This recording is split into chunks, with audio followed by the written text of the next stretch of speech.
Praise lord, హల్లెలూయా. దేవుని మనకి స్తోత్రాలు. మీ అందరికీ నా వందనాలు తెలియజేస్తున్నాను.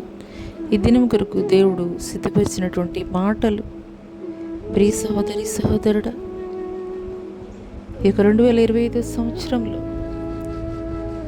నీవు పొందుకున్నటువంటి వాగ్దానం దేవుడు నీ జీవితంలో జరిగించాలని యోచిస్తున్నావా? అయితే ఈ మాటలు దేవుడు నీ కొరకే మాట్లాడుతున్నారు.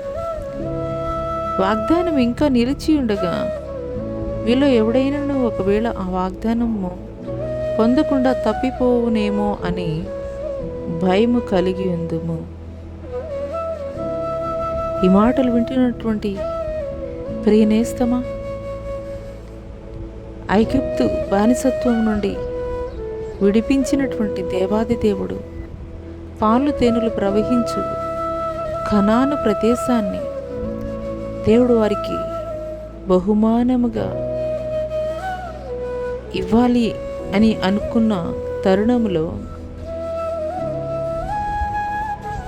మోషే యొక్క ఆజ్ఞ మేరకు 12 గోత్రాలకి సంబంధించినటువంటి వారు ఆ యొక్క కానాను పట్టణం చూసినప్పుడు యెహోషువ, కాలేబులు మినహాయించి మిగిలిన వారందరూ కూడాను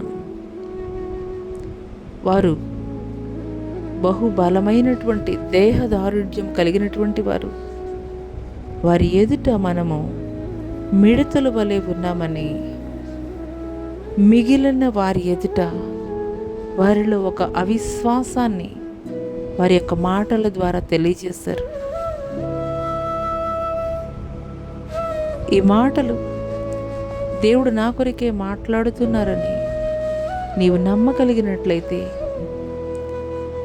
ఆనాడు ఇజ్రాయేలు ప్రజలు దేవుడు వారికి ఇస్తానని చెప్పినటువంటి వాగ్దానం ప్రకారం ఆ యొక్క కనాను ప్రాంతాన్ని వారు అడుగు పెట్టలేనటువంటి పరిస్థితుల్లోకి వెళ్ళిపోయారు.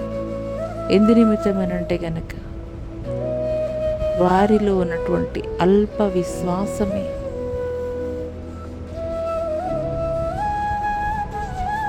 ఈ మాటలు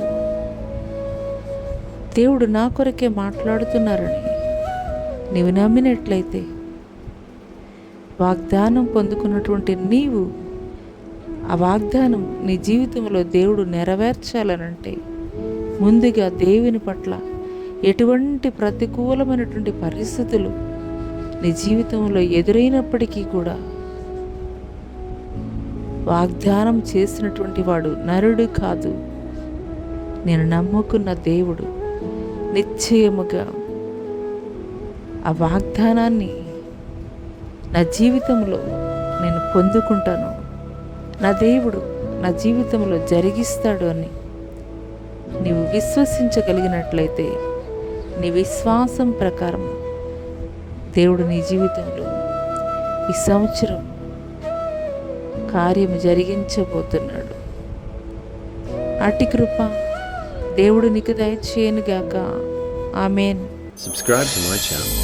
Subscribe for more content.